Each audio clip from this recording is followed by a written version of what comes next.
জানিস? আরে দেখ গা তো আমার বাগানের বেগুন কে চুরি করে নেয়। দেখ গা তো বেগুনগুলো পায় না, আওয়াজ হলো মনে হচ্ছে। হ্যাঁ আওয়াজ হলো মনে হচ্ছে।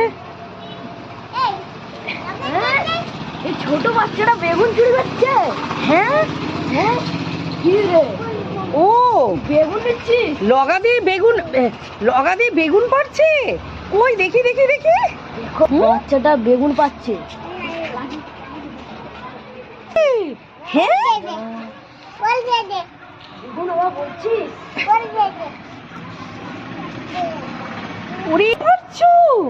হ্যাঁ এটা তোমার নাম কি? তুমি কোথায় বাড়ি? তুমি লগা দিয়ে বেগুন পাচ্ছো? বাড়ি কোথায়? বাড়ি কোথায়? বাড়ি নেই? বাড়ি নেই? এতে বাড়ি নেই। হ্যাঁ তুমি লগা দিয়ে বেগুন পাচ্ছো? এই লগা দিয়ে বেগুন পেরে নিল রে।